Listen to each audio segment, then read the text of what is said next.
Hi all, ഏവർക്കും PSC tips and ട്രിക്സിൻ്റെ പുതിയൊരു ക്ലാസ്സിലേക്ക് സ്വാഗതം. ഇന്നലെ നടന്ന LGS 2024 ചോദ്യപേപ്പർ അവലോകനമാണ് നമ്മളിന്ന് ചെയ്യാൻ പോകുന്നത്. നേരെ നമുക്ക് ചോദ്യത്തിലേക്ക് കടക്കാം. സ്വാതന്ത്ര്യാനന്തരം നാട്ടുരാജ്യങ്ങളെ ഇന്ത്യൻ യൂണിയനിൽ ലയിപ്പിക്കുന്നതിന് സ്വീകരിച്ച മാർഗങ്ങൾ ഏതെല്ലാം? സൈനിക നടപടി, ലയനക്കരാർ, അനുരഞ്ജനം. ഇവ മൂന്നും തന്നെ ഉത്തരങ്ങളാണ്. ഓപ്ഷൻ സി ആണ് ഇവിടെ ആൻസർ ആയിട്ടുള്ളത്. SCRT പാഠഭാഗത്ത് എങ്ങനെയാണ് ഇത് പറഞ്ഞിട്ടുള്ളത് നോക്കാം. നാട്ടുരാജ്യങ്ങളുടെ സംയോജനം. സ്വാതന്ത്ര്യത്തിന് മുൻപ് ഇന്ത്യ ബ്രിട്ടീഷുകാർ നേരിട്ട് ഭരണം നടത്തിയിരുന്ന പ്രദേശങ്ങൾക്ക് പുറമെ ബ്രിട്ടീഷ് നിയന്ത്രണത്തിലുള്ള 600ഓളം നാട്ടുരാജ്യങ്ങളും ഉണ്ടായിരുന്നു. നാട്ടുരാജ്യങ്ങൾക്ക് ഇന്ത്യയിലോ പാകിസ്ഥാനിലോ ചേരാനോ സ്വതന്ത്രമായി നിൽക്കാനോ ഉള്ള അധികാരം നൽകിയ ശേഷമാണ് ബ്രിട്ടൻ ഇന്ത്യ വിട്ടത്. അതിനാൽ സ്വാതന്ത്ര്യാനന്തര ഇന്ത്യ നേരിടേണ്ടി വന്ന മറ്റൊരു പ്രധാന പ്രശ്നമായിരുന്നു നാട്ടുരാജ്യങ്ങളുടെ ഇന്ത്യൻ യൂണിയനിലേക്കുള്ള സംയോജനം. ഇത് ശ്രമകരമായ ഒരു ദൗത്യമായിരുന്നു. കേന്ദ്ര മന്ത്രിസഭയിലെ സംസ്ഥാനങ്ങളുമായി ബന്ധപ്പെട്ട വകുപ്പിന്റെ ചുമതല സർദാർ വല്ലഭായ് പട്ടേലിനായിരുന്നു. കേന്ദ്ര മന്ത്രിസഭയിലെ സംസ്ഥാനങ്ങളുമായി ബന്ധപ്പെട്ട വകുപ്പിന്റെ ചുമതല സർദാർ വല്ലഭായ് പട്ടേലിനായിരുന്നു.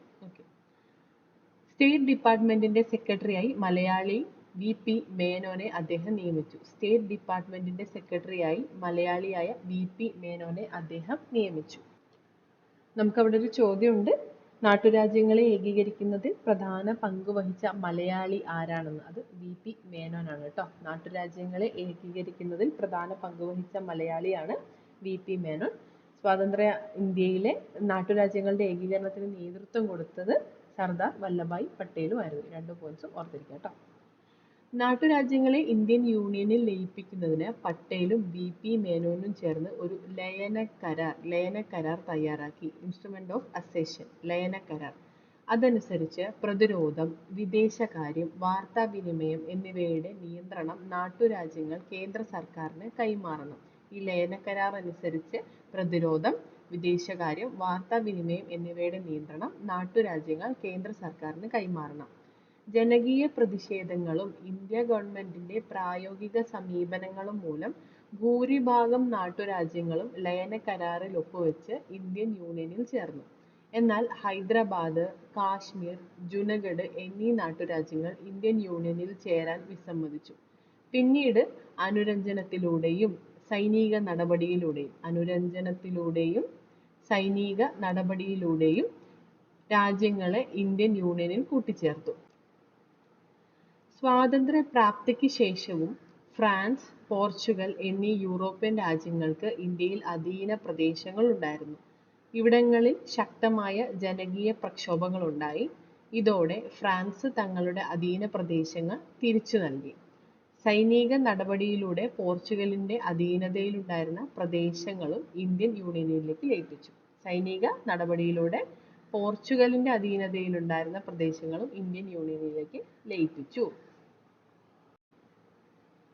അത് ഏതൊക്കെയാന്ന് നോക്കുകയാണെങ്കിൽ, രാജ്യം ഫ്രാൻസിന്റെ അധീനതയിലുണ്ടായിരുന്ന പോണ്ടിച്ചേരി, കാരക്കൽ, മാഹി, യാനം എന്നിവ ഇന്ത്യൻ യൂണിയനിലേക്ക് 1954 ചേർക്കപ്പെട്ടു. അതുപോലെ പോർച്ചുഗലിന്റെ അധീനതയിലുണ്ടായിരുന്ന ഗോവ, ദാമൻ, ദിയു എന്നിവ 1961 ഇന്ത്യൻ യൂണിയനിലേക്ക് ചേർക്കപ്പെട്ടു കേട്ടോ. അപ്പൊ ഇതൊന്ന് ഓർത്തിരിക്കുക. ഫ്രാൻസിന്റെ അധീനതയിലുണ്ടായിരുന്ന പോണ്ടിച്ചേരി, കാരക്കൽ, മാഹി, യാനം എന്നിവ 1954 പോർച്ചുഗലിന്റെ അധീനതയിലുണ്ടായിരുന്ന ഗോവ, ദാമൻ ആൻഡ് ദിയു എന്നിവ 1961 ഇന്ത്യൻ യൂണിയനിലേക്ക് ചേർക്കപ്പെട്ടു. മറ്റു ചില പ്രധാനപ്പെട്ട പോയിന്റ്സ് കൂടെ നമുക്ക് നോക്കാം. നാട്ടുരാജ്യങ്ങളെ ഏകീകരിക്കുന്നതിൽ പ്രധാന പങ്ക് വഹിച്ച മലയാളിയാണ് VP മേനോൻ. നാട്ടുരാജ്യങ്ങളെ ഏകീകരിക്കുന്നതിൽ പ്രധാന പങ്ക് വഹിച്ച മലയാളി VP മേനോൻ. സ്വതന്ത്ര ഇന്ത്യയിലെ നാട്ടുരാജ്യങ്ങളുടെ ഏകീകരണത്തിന് നേതൃത്വം കൊടുത്ത വ്യക്തി സർദാർ വല്ലഭായ് പട്ടേലാണ്. അതും കൂടെ ഓർത്തിരിക്കുക. നാട്ടുരാജ്യങ്ങളെ ഇന്ത്യൻ യൂണിയനിലേക്ക് ലയിപ്പിച്ച കരാറാണ് ലയനക്കരാർ.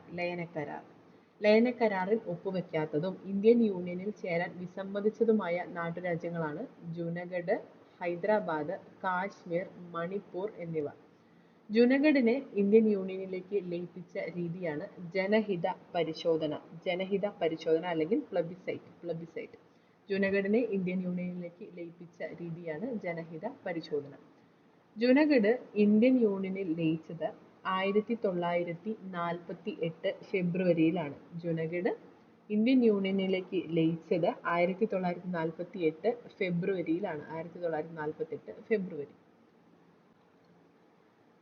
കാശ്മീർ ഇന്ത്യയിലേക്ക് ചേർക്കാനുള്ള ഉടമ്പടി ഒപ്പുവെച്ചത് 1947ലാണ്. 1947ലാണ് കാശ്മീർ ഇന്ത്യയിലേക്ക് ചേരാനുള്ള ഉടമ്പടി ഒപ്പുവെച്ചത്. രാജ ഹരിസിംഗ് ആണ് കേട്ടോ. ആ സമയത്ത് രാജ ഹരിസിംഗ് ആണ് ഈ ഒരു ഉടമ്പടി ഒപ്പുവെച്ചത്. 1947 നവംബറിൽ ഹൈദരാബാദ് നൈസാമും ഇന്ത്യ ഗവൺമെന്റും ഒപ്പുവെച്ച കരാറാണ് തൽസ്ഥിതി കരാർ. ഹൈദരാബാദ് ഇന്ത്യയോട് ചേർക്കാനായിട്ടുണ്ടായിരുന്ന കരാറാണ് തൽസ്ഥിതി കരാർ അല്ലെങ്കിൽ stand still agreement. Stand still agreement. ഹൈദരാബാദിനെ ഒരു സ്വതന്ത്ര രാഷ്ട്രമാക്കി നിലനിർത്താനാണ് നൈസാം ആഗ്രഹിച്ചത്. പിന്നീട് 1947 നവംബറിൽ ഹൈദരാബാദ് നൈസാമും ഇന്ത്യ ഗവൺമെന്റ് ഒപ്പുവെച്ച കരാറാണ് തൽസ്ഥിതി കരാർ. ഓക്കെ. ഓപ്പറേഷൻ പോളോയിലൂടെ ഇന്ത്യൻ യൂണിയനിലേക്ക് ലയിപ്പിച്ച രാജ്യമാണ് ഹൈദരാബാദ്. Operation Polo. ഓപ്പറേഷൻ പോളോയിലൂടെ ഇന്ത്യൻ യൂണിയനിലേക്ക് ലയിപ്പിച്ച രാജ്യമാണ് ഹൈദരാബാദ്. സ്വാതന്ത്ര്യം ലഭിക്കുന്ന സമയത്ത് മണിപ്പൂരിലെ രാജാവ്, മണിപ്പൂരിനെ കുറിച്ചാണ് ഇനി പറയുന്നത്. സ്വാതന്ത്ര്യം ലഭിക്കുന്ന സമയത്ത് മണിപ്പൂരിലെ രാജാവ് ബോധ ചന്ദ്ര സിംഗ് ആണ്. ബോധ ചന്ദ്ര സിംഗ്.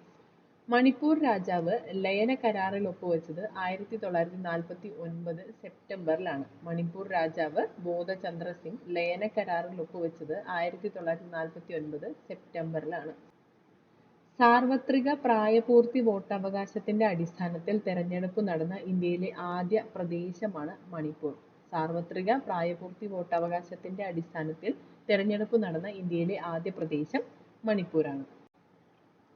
അപ്പൊ നമ്മൾ പറഞ്ഞു, ലയന കരാറിലൂടെയും അനുരഞ്ജനത്തിലൂടെയും സൈനിക നടപടിയിലൂടെയും രാജ്യങ്ങളെ ഇന്ത്യൻ യൂണിയനിലേക്ക് കൂട്ടിച്ചേർത്തു എന്ന് പറഞ്ഞു. ഓക്കെ. അപ്പോൾ അടുത്ത ചോദ്യം, വിദ്യാഭ്യാസത്തിന്റെ ദേശീയ മാതൃകയെപ്പറ്റി നിർദ്ദേശിച്ച ഡോക്ടർ DS കോത്താരി കമ്മീഷന്റെ ശുപാർശകൾ താഴെ പറയുന്നവയിൽ ഏതാണ്? DS കോത്താരി കമ്മീഷന്റെ ശുപാർശകൾ താഴെ പറയുന്നവയിൽ ഏതാണ് ശരിയായിട്ടുള്ളതെന്നാണ് ചോദിച്ചിട്ടുള്ളത്. നമ്മുടെ ആൻസർ ഓപ്ഷൻ ബി ആണ്. 2ഉം 4ഉം. 10+2+3 മാതൃകയിൽ വിദ്യാഭ്യാസം നടപ്പിലാക്കണം.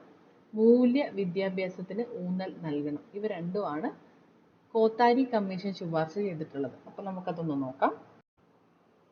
SCERT-യിൽ ഇത് ഇപ്രകാരമാണ് തന്നിട്ടുള്ളത്. വിദ്യാഭ്യാസം.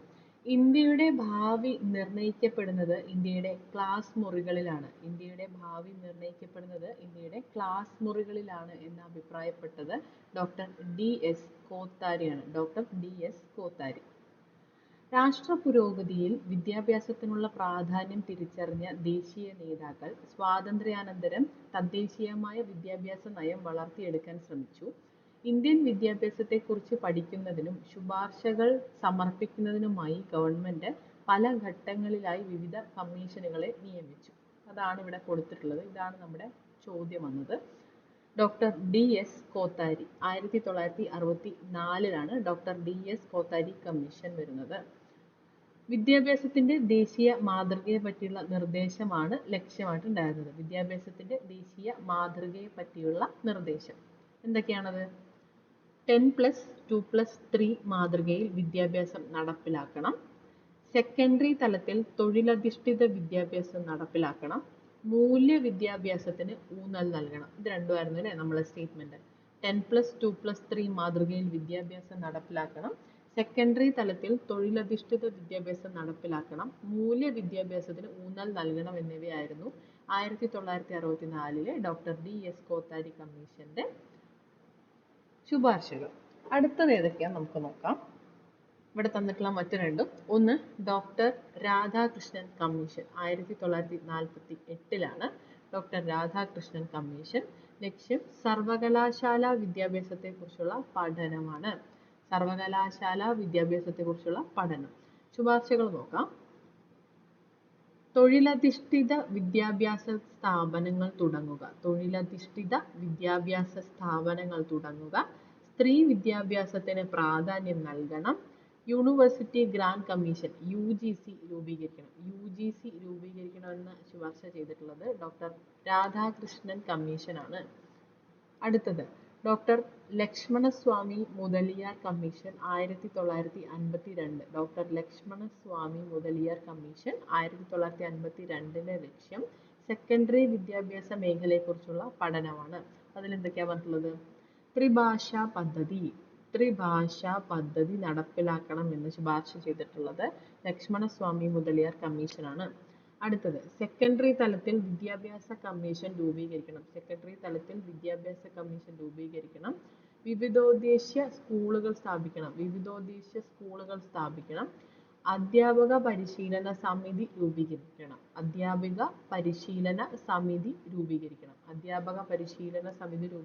എന്നാവശ്യപ്പെട്ടതും ലക്ഷ്മണസ്വാമി മുതലിയാർ കമ്മീഷനാണ്. അത് 1952 ക്ലിയർ ആയല്ലോ? നമുക്ക് അടുത്ത ചോദ്യം നോക്കാം. എന്തൊക്കെയാണ് നമ്മൾ പറഞ്ഞത്? UGC ഗ്രാൻഡ് കമ്മീഷൻ രൂപീകരിക്കണമെന്ന് ആവശ്യപ്പെട്ടത് ഡോക്ടർ രാധാകൃഷ്ണൻ കമ്മീഷനാണ്. അതുപോലെ സ്ത്രീകളുടെ വിദ്യാഭ്യാസത്തിന് പ്രാധാന്യം നൽകണമെന്നും ആവശ്യപ്പെട്ടു. തൊഴിലധിഷ്ഠിത വിദ്യാഭ്യാസ സ്ഥാപനങ്ങൾ തുടങ്ങണമെന്നും പറഞ്ഞു. UGC ഒന്ന് നോട്ട് ചെയ്ത് വെക്കുക. ലക്ഷ്മണസ്വാമി മുതലിയാർ കമ്മീഷനിൽ ത്രിഭാഷാ പദ്ധതി നടപ്പിലാക്കണമെന്ന് പറഞ്ഞു. ത്രിഭാഷാ പദ്ധതി, സെക്കൻഡറി തലത്തിൽ വിദ്യാഭ്യാസ കമ്മീഷൻ രൂപീകരിക്കണം, വിവിധോദ്ദേശ സ്കൂളുകൾ സ്ഥാപിക്കണം, അധ്യാപക പരിശീലന സമിതി രൂപീകരിക്കണം. ഡോക്ടർ DS കോത്താരി കമ്മീഷൻ പറഞ്ഞിട്ടുള്ളത് 10+2+3 മാതൃകയിൽ വിദ്യാഭ്യാസം നടപ്പിലാക്കണം, സെക്കൻഡറി തലത്തിൽ തൊഴിലധിഷ്ഠിത വിദ്യാഭ്യാസം നടപ്പിലാക്കണം, മൂല്യ വിദ്യാഭ്യാസത്തിന് ഊന്നൽ നൽകണം. ഓക്കെ, അടുത്ത ചോദ്യം നോക്കാം. അടുത്ത ചോദ്യം, ഇന്ത്യൻ ഭരണഘടന ഉറപ്പു നൽകുന്ന മൗലിക അവകാശങ്ങളിൽ നിന്നും പിന്നീട് നീക്കം ചെയ്യപ്പെട്ട അവകാശം ഏതാണ്? അത് ഓപ്ഷൻ എ, സ്വത്ത് സമ്പാദനമാണ്. SCERT-ൽ ഇത് ഇപ്രകാരമാണ് കൊടുത്തിട്ടുള്ളത്: സാംസ്കാരികവും വിദ്യാഭ്യാസപരവുമായ അവകാശങ്ങൾ. ഇന്ത്യ വൈവിധ്യങ്ങളുടെ നാടാണല്ലോ. വൈവിധ്യങ്ങളെ അംഗീകരിക്കുകയും ബഹുമാനിക്കുകയും ചെയ്യേണ്ടത് രാജ്യത്തിന്റെ ഐക്യത്തിനും പുരോഗതിക്കും അനിവാര്യമാണ്. കൂടാതെ ജനാധിപത്യം ശക്തിപ്പെടുത്തുന്നതിനും വൈവിധ്യങ്ങളെ സംരക്ഷിക്കേണ്ടതുണ്ട്. അതുകൊണ്ട് തന്നെ ന്യൂനപക്ഷ താൽപര്യ സംരക്ഷണത്തിന് നമ്മുടെ ഭരണഘടന മുഖ്യ പരിഗണന നൽകുന്നുണ്ട്. ന്യൂനപക്ഷ വിഭാഗങ്ങളുടെ അവകാശങ്ങൾ സംരക്ഷിക്കുന്നതിനാണ് സാംസ്കാരികവും വിദ്യാഭ്യാസപരവുമായ അവകാശങ്ങൾ ഭരണഘടനയിൽ ഉൾപ്പെടുത്തിയിരിക്കുന്നത്. ന്യൂനപക്ഷ വിഭാഗങ്ങളുടെ അവകാശങ്ങൾ സംരക്ഷിക്കുന്നതിനാണ് സാംസ്കാരികവും വിദ്യാഭ്യാസപരവുമായ അവകാശങ്ങൾ ഭരണഘടനയിൽ ഉൾപ്പെടുത്തിയിരിക്കുന്നത്. ഇതനുസരിച്ച് അവരുടെ ഭാഷ, ലിപി, സംസ്കാരം എന്നിവയുടെ സംരക്ഷണം ഉറപ്പു നൽകുന്നുണ്ട്. അവരുടെ ഭാഷ, ലിപി, സംസ്കാരം എന്നിവയുടെ സംരക്ഷണം ഉറപ്പു നൽകുന്നുണ്ട്. മത, ഭാഷാ ന്യൂനപക്ഷങ്ങൾക്ക് സ്വന്തം ഇഷ്ടപ്രകാരം വിദ്യാഭ്യാസ സ്ഥാപനങ്ങൾ ആരംഭിക്കുന്നതിനുള്ള അവകാശവും ഉറപ്പു നൽകുന്നുണ്ട്. അടുത്തത് സ്വാതന്ത്ര്യത്തിനുള്ള അവകാശമാണ്. അതിൽ എന്തൊക്കെയാ വരുന്നത് നോക്കാം. സംസാരത്തിനും ആശയപ്രകടനത്തിനുമുള്ള സ്വാതന്ത്ര്യം, ആയുധങ്ങൾ കൂടാതെ സമാധാനപരമായി സമ്മേളിക്കാനുള്ള സ്വാതന്ത്ര്യം, ഇതുകൂടാതെ സംഘടനകൾ രൂപീകരിക്കാനുള്ള സ്വാതന്ത്ര്യം, ഇന്ത്യയിൽ എവിടെയും സഞ്ചരിക്കാനുള്ള സ്വാതന്ത്ര്യം, ഇതാണ് നമ്മുടെ ഒരു ഓപ്ഷൻ.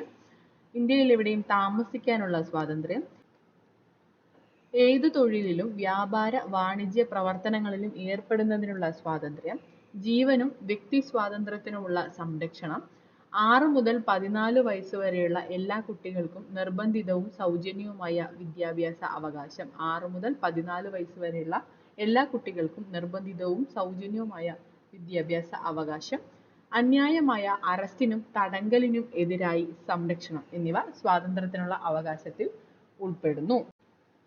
ഓപ്ഷൻസ് ഒന്നുകൂടെ വിശദാക്കുകയാണെങ്കിൽ, സ്വത്ത് സമ്പാദനത്തിനുള്ള അവകാശം, സ്വത്തവകാശം. ഇന്ത്യൻ ഭരണഘടന നിലവിൽ വരുമ്പോൾ സ്വത്തവകാശം മൗലിക അവകാശമായിരുന്നു. നിലവിലിപ്പോൾ സ്വത്തവകാശം നിയമ അവകാശമാണ് കേട്ടോ, നിയമ അവകാശം.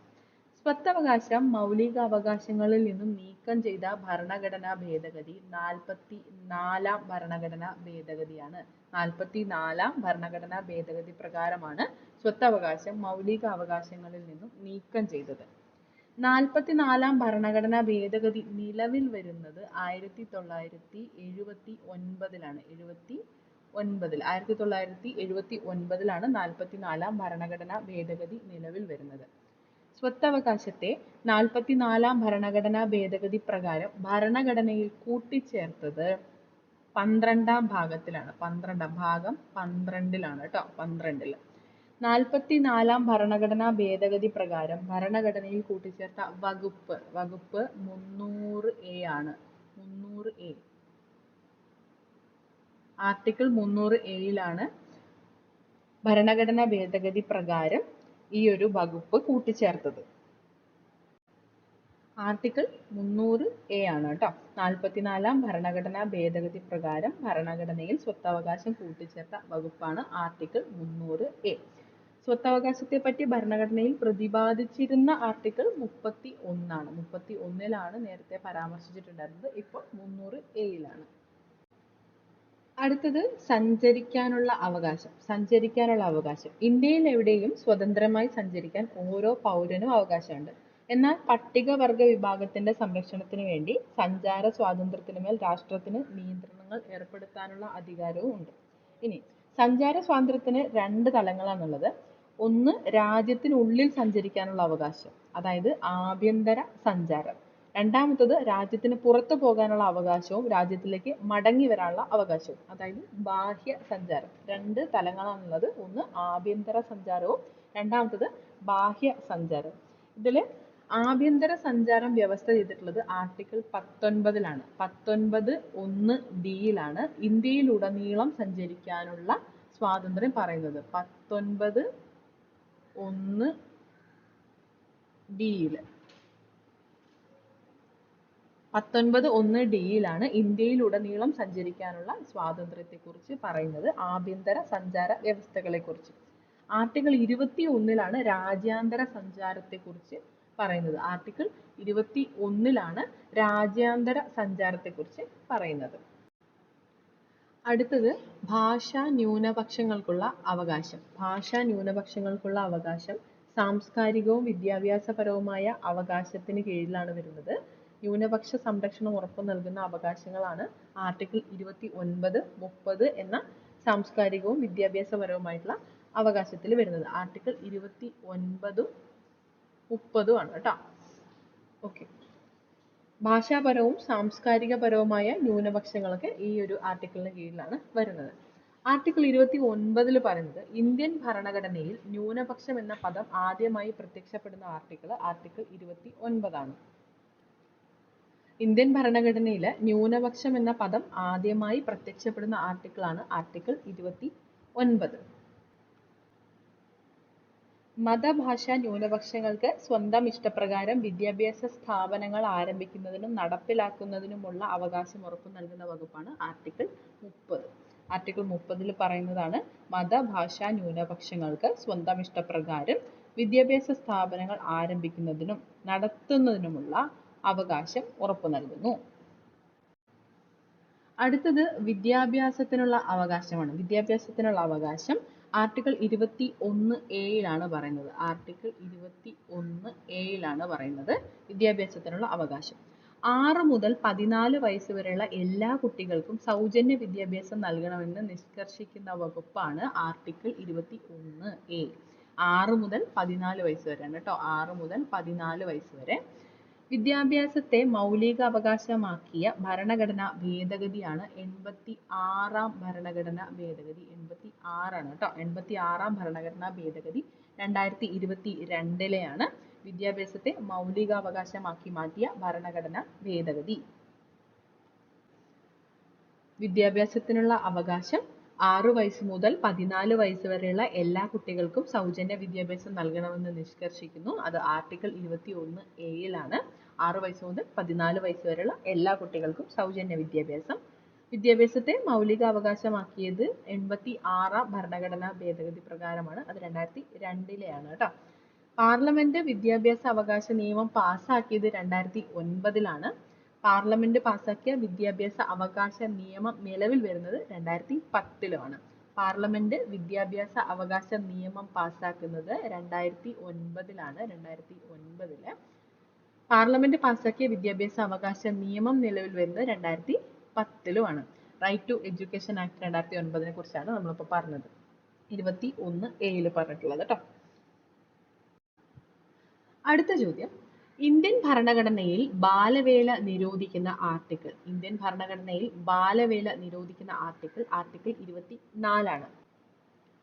14 വയസ്സിൽ താഴെയുള്ള കുട്ടികളെ കൊണ്ട് വ്യവസായശാലകൾ, ഖനികൾ എന്നിവ പോലെയുള്ള അപകടകരമായ മേഖലകളിൽ തൊഴിൽ ചെയ്യിപ്പിക്കുന്നത് ഭരണഘടന വിലക്കിയിട്ടുണ്ട്. 14 വയസ്സിൽ താഴെയുള്ള കുട്ടികളാണ് കേട്ടോ. 14 വയസ്സിൽ താഴെയുള്ള കുട്ടികളെ കൊണ്ട് വ്യവസായശാലകൾ, ഖനികൾ എന്നിവ പോലെയുള്ള അപകടകരമായ മേഖലകളിൽ തൊഴിൽ ചെയ്യിപ്പിക്കുന്നത് ഭരണഘടന വിലക്കിയിട്ടുണ്ട്. ബാലവേലയുമായി ബന്ധപ്പെട്ട മറ്റു ചില പോയിന്റ്സ് നോക്കാം. ബാലവേല ഉപയോഗിച്ചിട്ടില്ലാത്ത ഉൽപ്പന്നങ്ങൾക്ക് നൽകുന്ന മുദ്രയാണ് റെഗ്മാർക്ക് മുദ്ര. റെഗ്മാർക്ക് മുദ്ര. ബാലവേല ഉപയോഗിച്ചിട്ടില്ലാത്ത ഉൽപ്പന്നങ്ങൾക്ക് നൽകുന്ന മുദ്ര റെഗ്മാർക്ക് മുദ്ര. നിലവിൽ ഈ റെഗ്മാർക്ക് മുദ്ര അറിയപ്പെടുന്നത് ഗുഡ് വീവ് എന്നാണ്. Good weave. റെഗ്മാർക്ക് മുദ്ര നിലവിൽ അറിയപ്പെടുന്നത് ഗുഡ് വീവ് എന്നാണ്. റെഗ്മാർക്ക് എന്ന ആശയത്തിന് പിന്നിൽ പ്രവർത്തിച്ച ഇന്ത്യൻ നൊബേൽ സമ്മാന ജേതാവാണ് കൈലാഷ് സത്യാർത്ഥി. റെഗ്മാർക്ക് എന്ന ആശയത്തിന് പിന്നിൽ പ്രവർത്തിച്ച ഇന്ത്യൻ നൊബേൽ സമ്മാന ജേതാവ് കൈലാഷ് സത്യാർത്ഥി. കൈലാഷ് സത്യാർത്ഥിക്ക് നൊബേൽ സമ്മാനം ലഭിച്ച വർഷമാണ് 2014. കൈലാഷ് സത്യാർത്ഥിക്ക് നൊബേൽ സമ്മാനം ലഭിച്ച വർഷം 2014. മലാല യൂസഫ്സായിക്കൊപ്പമാണ് കൈലാഷ് സത്യാർത്ഥി നൊബേൽ സമ്മാനം പങ്കിട്ടത്. അടുത്തത്, ബാലവേല തടയാനും കുട്ടികളുടെ സംരക്ഷണത്തിനുമായിട്ട് കൈലാഷ് സത്യാർത്ഥി ആരംഭിച്ച സംഘടനയാണ് ബച്പൻ ബച്ചാവോ ആന്തോളൻ. 1980 കേട്ടോ. 1980. ബാലവേല തടയാനും കുട്ടികളുടെ സംരക്ഷണത്തിനുമായിട്ട് കൈലാഷ് സത്യാർത്ഥി ആരംഭിച്ച സംഘടനയാണ് ബച്പൻ ബച്ചാവോ ആന്തോളൻ. അടുത്തത്, ലോക ബാലവേല വിരുദ്ധ ദിനം. ലോക ബാലവേല വിരുദ്ധ ദിനം ജൂൺ 12 ജൂൺ 12 ലോക ബാലവേല വിരുദ്ധ ദിനം. ബാലവേല തടയാൻ ചൈൽഡ് ലേബർ ട്രാക്കിംഗ് സിസ്റ്റം ആരംഭിച്ച സംസ്ഥാനം ബീഹാറാണ്. ബീഹാർ. ബാലവേല തടയാൻ ചൈൽഡ് ലേബർ ട്രാക്കിംഗ് സിസ്റ്റം ആരംഭിച്ചത് ബീഹാറാണ്. അടുത്ത ഓപ്ഷൻ ആർട്ടിക്കിൾ 21 ആർട്ടിക്കിൾ 21. സ്വാതന്ത്ര്യത്തിനുള്ള അവകാശങ്ങളിൽ ഏറ്റവും പ്രധാനപ്പെട്ടതാണ് ഈ ആർട്ടിക്കിൾ 21 പറയുന്നത്. ജീവനും വ്യക്തി സ്വാതന്ത്ര്യത്തിനുള്ള അവകാശങ്ങൾ. ജീവനും വ്യക്തി സ്വാതന്ത്ര്യത്തിനുള്ള അവകാശങ്ങളാണ് ആർട്ടിക്കിൾ 21 പറയുന്നത്. 44-ാം ഭരണഘടനാ ഭേദഗതി പ്രകാരം ദേശീയ അടിയന്തരാവസ്ഥയിൽ പോലും ഈ അവകാശം അനുവദിക്കുന്നത് തടയാനായിട്ട് പറ്റില്ല. അത്രയും ഇമ്പോർട്ടൻ്റ് ആയിട്ടുള്ള ആർട്ടിക്കിൾ ആണ് ആർട്ടിക്കിൾ 21. മൗലിക അവകാശങ്ങളുടെ അടിത്തറ എന്നറിയപ്പെടുന്ന വകുപ്പാണ് ആർട്ടിക്കിൾ 21. മൗലിക അവകാശങ്ങളുടെ അടിത്തറ.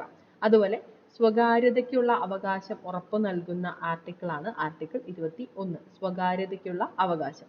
ഈ സ്വകാര്യതയ്ക്കുള്ള അവകാശം മൗലിക അവകാശമാണെന്ന് പ്രഖ്യാപിച്ച വിധി, സുപ്രീം കോടതിയുടെ വിധിയാണ് KS Puttaswamy versus union of India case. KS Puttaswamy versus union of India കേസിലാണ് സ്വകാര്യതയ്ക്കുള്ള അവകാശം മൗലിക അവകാശമാണ് സുപ്രീം കോടതി പ്രസ്താവിച്ചത്. അടുത്തത് ആർട്ടിക്കിൾ 28 ആർട്ടിക്കിൾ 28 മതസ്വാതന്ത്ര്യത്തിനുള്ള അവകാശവുമായി ബന്ധപ്പെട്ട ആർട്ടിക്കിളാണ് ആർട്ടിക്കിൾ 28. എന്താണ് മതേതരത്വം കൊണ്ട് ഉദ്ദേശിക്കുന്നത്? ഇന്ത്യക്ക് ഒരു ഔദ്യോഗിക മതം ഇല്ല.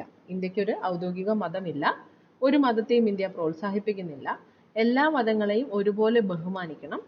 പൗരന് മതസ്വാതന്ത്ര്യത്തിനുള്ള അവകാശമുണ്ട്. പൗരൻ സ്വീകരിച്ച മതത്തിന്റെ അടിസ്ഥാനത്തിൽ വിവേചനം പാടില്ല.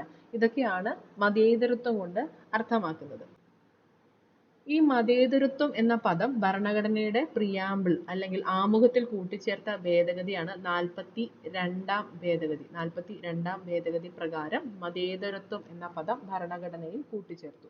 1976 കേട്ടോ. ആർട്ടിക്കിൾ 28 പറയുന്നു, ഗവൺമെന്റ് നടത്തുന്ന വിദ്യാഭ്യാസ സ്ഥാപനങ്ങളിൽ മത ആചാരങ്ങൾ നടത്താനോ മതാചാരങ്ങൾ നിർബന്ധമാക്കാനോ പാടില്ല എന്ന് ആർട്ടിക്കിൾ 28(1) അങ്ങനെയാണ് പറയുന്നത്. ആർട്ടിക്കിൾ 28 പറയുന്നത് ഗവൺമെന്റ് നടത്തുന്ന വിദ്യാഭ്യാസ സ്ഥാപനങ്ങളിൽ മത ആചാരങ്ങൾ നടത്താനോ മതാചാരങ്ങൾ നിർബന്ധമാക്കാനോ പാടില്ല എന്നാണ്. ഗവൺമെന്റ് നടത്തുന്ന വിദ്യാഭ്യാസ സ്ഥാപനങ്ങളിൽ മത ആചാരങ്ങൾ നടത്താനോ മതാചാരങ്ങൾ നിർബന്ധമാക്കാനോ പാടില്ല. അത് ആർട്ടിക്കിൾ 28(1) പറയുന്ന നിയമമാണ് കേട്ടോ. അടുത്തത് ആർട്ടിക്കിൾ 32. മൗലിക അവകാശങ്ങളുടെ ലംഘനമുണ്ടായാൽ ഒരു പൗരന് സുപ്രീം കോടതിയെ നേരിട്ട് സമീപിക്കാമെന്ന് പറയുന്ന ആർട്ടിക്കിളാണ് ആർട്ടിക്കിൾ 32. ഇന്ത്യൻ ഭരണഘടനയുടെ അടിസ്ഥാന സവിശേഷതയാണ് ഈ ഒരു വകുപ്പ് എന്ന് സുപ്രീം കോടതി അഭിപ്രായപ്പെട്ടിട്ടുണ്ട്. ഇന്ത്യൻ ഭരണഘടനയുടെ അടിസ്ഥാന സവിശേഷതയാണ് എന്ന് സുപ്രീം കോടതി അഭിപ്രായപ്പെട്ട വകുപ്പും ആർട്ടിക്കിൾ 32 ആണ്. മൗലിക അവകാശങ്ങളുടെ സംരക്ഷണത്തിന് വേണ്ടിയിട്ട് സുപ്രീം കോടതിയിൽ റിട്ട് പുറപ്പെടുവിക്കാനായിട്ടുള്ള അവകാശം നൽകുന്ന വകുപ്പും ആർട്ടിക്കിൾ 32ആണ്. ഇന്ത്യൻ ഭരണഘടനയുടെ ഹൃദയവും ആത്മാവും എന്ന് അംബേദ്കർ വിശേഷിപ്പിച്ച വകുപ്പാണ് ആർട്ടിക്കിൾ 32. ഇന്ത്യൻ ഭരണഘടനയുടെ ഹൃദയവും ആത്മാവും എന്ന് അംബേദ്കർ വിശേഷിപ്പിച്ച വകുപ്പാണ് ആർട്ടിക്കിൾ 32. മൗലിക അവകാശങ്ങളിൽ മൗലികമായത് എന്നറിയപ്പെടുന്ന അനുച്ഛേദം എന്ന് അംബേദ്കർ വിശേഷിപ്പിച്ചതും ആർട്ടിക്കിൾ 32നെയാണ്. മൗലിക അവകാശങ്ങളിൽ മൗലികമായത് എന്നറിയപ്പെടുന്ന ആർട്ടിക്കിളും ആർട്ടിക്കിൾ 32ആണ്. ആർട്ടിക്കിൾ 32 മൗലിക അവകാശങ്ങളുടെ സർവ്വവിധ സംരക്ഷണവും ലക്ഷ്യമാക്കിയിട്ടുള്ളതാണ്. മൗലിക അവകാശങ്ങളുടെ ലംഘനമുണ്ടായാൽ സുപ്രീം കോടതിയെ പൗരന് നേരിട്ട് സമീപിക്കാം എന്ന് പറയുന്ന അനുച്ഛേദമാണ് അനുച്ഛേദം 32. ഇന്ത്യൻ ഭരണഘടനയുടെ അടിസ്ഥാന സവിശേഷത എന്ന് സുപ്രീം കോടതി അഭിപ്രായപ്പെട്ട വകുപ്പാണ് ആർട്ടിക്കിൾ 32. മൗലിക അവകാശങ്ങളുടെ സംരക്ഷണത്തിന് വേണ്ടി സുപ്രീം കോടതിക്ക് റിട്ട് പുറപ്പെടുവിക്കാൻ അവകാശം നൽകുന്നത് ആർട്ടിക്കിൾ 32ആണ്. ഇന്ത്യൻ ഭരണഘടനയുടെ ഹൃദയവും ആത്മാവും എന്ന് അംബേദ്കർ വിശേഷിപ്പിച്ച വകുപ്പും ആർട്ടിക്കിൾ 32ആണ്. മൗലിക അവകാശങ്ങളിൽ മൗലികമായത് എന്നഭിപ്രായപ്പെടുന്ന അനുച്ഛേദവും ആർട്ടിക്കിൾ 32ആണ്. മൗലിക അവകാശങ്ങളിൽ മൗലികമായത് എന്ന് ആർട്ടിക്കിൾ 32നെ വിശേഷിപ്പിച്ചത് അംബേദ്കറാണ്. ആർട്ടിക്കിൾ 32 മൗലിക അവകാശങ്ങളുടെ സർവ്വവിധ സംരക്ഷണവും ലക്ഷ്യമാക്കിയിട്ടുള്ള ആർട്ടിക്കിൾ ആണ്. ഓക്കെ, അടുത്ത ചോദ്യം. ഭരണഘടന ഉറപ്പു നൽകുന്ന മൗലിക അവകാശങ്ങൾ നിഷേധിക്കപ്പെട്ടാൽ സമീപിക്കാവുന്ന കോടതി. ഓപ്ഷൻ 3 സി ആണ് ഇവിടെ ആൻസർ. സുപ്രീം കോടതിയും ഹൈക്കോടതിയും. മൗലിക അവകാശങ്ങൾ നിഷേധിക്കപ്പെട്ടാൽ ആർട്ടിക്കിൾ 226 പ്രകാരം ഹൈക്കോടതിയെയും ആർട്ടിക്കിൾ 32 പ്രകാരം സുപ്രീം കോടതിയെയും നമുക്ക് സമീപിക്കാവുന്നതാണ്. മൗലികാവകാശ ലംഘനം നടക്കുമ്പോൾ അവയുടെ സംരക്ഷണത്തിന് സുപ്രീം കോടതിയും ഹൈക്കോടതിയും പുറപ്പെടുവിക്കുന്ന ഉത്തരവാണ് റിട്ടുകൾ എന്നറിയപ്പെടുന്നത്. ഇതിനെയൊക്കെ പറ്റി എന്താണ് SCRT പറഞ്ഞിട്ടുള്ളത് നോക്കാം. മൗലിക അവകാശങ്ങൾ നിഷേധിക്കപ്പെട്ടാൽ അവ പരിഹരിക്കുന്നതിനുള്ള മാർഗങ്ങളും ഭരണഘടന തന്നെ നിർദ്ദേശിക്കുന്നുണ്ട്. ഇത് ഭരണഘടനാപരമായ പരിഹാരം കാണാനുള്ള അവകാശം എന്നറിയപ്പെടുന്നു.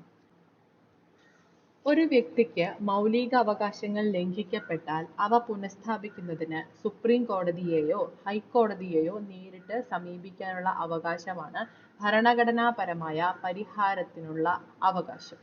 ഇപ്രകാരം മൗലിക അവകാശങ്ങൾ പുനഃസ്ഥാപിക്കാൻ വേണ്ടി കോടതികൾ പുറപ്പെടുവിക്കുന്ന ഉത്തരവുകൾ റിട്ട് എന്ന പേരിൽ അറിയപ്പെടുന്നു. ഭരണഘടനാപരമായ പരിഹാരം കാണാനുള്ള അവകാശത്തെക്കുറിച്ച് ഭരണഘടനാ ശില്പി ഡോക്ടർ BR അംബേദ്കർ പറഞ്ഞ വാക്കുകൾ. ഈ ഭരണഘടനയിൽ ഏറ്റവും പ്രധാനപ്പെട്ട വകുപ്പ് ഏതാണെന്ന് ചോദിച്ചാൽ എൻ്റെ ഉത്തരം ഭരണഘടനാപരമായ പരിഹാരം കാണാനുള്ള അവകാശം എന്നാണ്. ഇത് ഇന്ത്യൻ ഭരണഘടനയുടെ ഹൃദയവും ആത്മാവുമാണ്. Doctor BR Ambedkar. റിട്ടുകൾ. മൗലിക അവകാശ സംരക്ഷണത്തിനായി 5 തരത്തിലുള്ള റിട്ടുകൾ പുറപ്പെടുവിക്കാൻ സുപ്രീം കോടതിക്കും ഹൈക്കോടതിക്കും അധികാരമുണ്ട്. Habeas corpus, mandamus, quo warranto, certiorari, prohibition എന്നിവയാണ് ഈ 5 തരം റിട്ടുകൾ. അപ്പോൾ റിട്ടുകളെ കുറിച്ച് നമ്മൾ പറഞ്ഞു. മൗലിക അവകാശ ലംഘനങ്ങൾ നടക്കുമ്പോൾ അവയുടെ സംരക്ഷണത്തിന് സുപ്രീം കോടതിയും ഹൈക്കോടതിയും പുറപ്പെടുവിക്കുന്ന ഉത്തരവുകളാണ് റിട്ടുകൾ. ഈ റിട്ട് എന്ന ആശയം ഇന്ത്യ കടമെടുത്തിരിക്കുന്ന രാജ്യം ബ്രിട്ടൻ ആണ് കേട്ടോ. ബ്രിട്ടൻ. റിട്ട് പുറപ്പെടുവിക്കാനുള്ള അധികാരം സുപ്രീം കോടതിക്കും ഹൈക്കോടതിക്കും മാത്രമേ ഉള്ളൂ. അതായിരുന്നു നമ്മുടെ ചോദ്യം. റിട്ട് പുറപ്പെടുവിക്കാനുള്ള അധികാരം സുപ്രീം കോടതിക്കും ഹൈക്കോടതിക്കും മാത്രമാണുള്ളത്. സുപ്രീം കോടതി റിട്ടുകൾ പുറപ്പെടുവിക്കുന്നതിനെ പറ്റി പ്രതിപാദിക്കുന്ന ആർട്ടിക്കിളാണ് ആർട്ടിക്കിൾ 32. ആർട്ടിക്കിൾ 32 പ്രകാരമാണ് സുപ്രീം കോടതി റിട്ടുകൾ പുറപ്പെടുവിക്കുന്നത്. ഹൈക്കോടതി റിട്ടുകൾ പുറപ്പെടുവിക്കുന്നതിനെ പറ്റി പ്രതിപാദിക്കുന്നത് ആർട്ടിക്കിൾ 226 ആണ്. സുപ്രീം കോടതിയുടേത് 32 നമ്മൾ നേരത്തെ പറഞ്ഞിരുന്നു അല്ലേ. ഓക്കെ, ഇനി സുപ്രീം കോടതിക്ക് മൗലിക അവകാശങ്ങളുടെ നിർവഹണത്തിനായി മാത്രമേ റിട്ട് പുറപ്പെടുവിക്കാനായിട്ട് പറ്റുള്ളൂ. സുപ്രീം കോടതിക്ക് മൗലിക അവകാശങ്ങളുടെ നിർവഹണത്തിനായിട്ട് മാത്രമേ റിട്ട് പുറപ്പെടുവിക്കാനായിട്ട് കഴിയുള്ളൂ.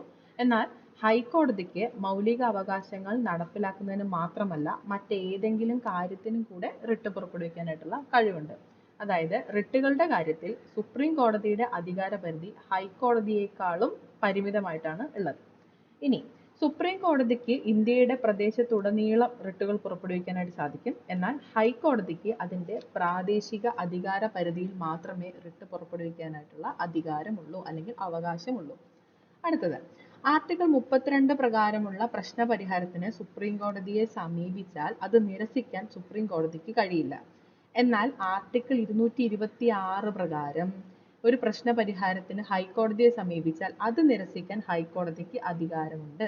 ഓക്കെ, അപ്പൊ ഇത്രയും കാര്യങ്ങളാണ് നമ്മൾ ഇന്നത്തെ ക്ലാസ്സിൽ ഡിസ്കസ് ചെയ്യാനായിട്ട് ഉദ്ദേശിച്ചിട്ടുള്ളത്. ക്ലാസ്സുകൾ പരമാവധി പ്രയോജനപ്പെടുത്തുക. എല്ലാവർക്കും താങ്ക് യു സോ മച്ച്.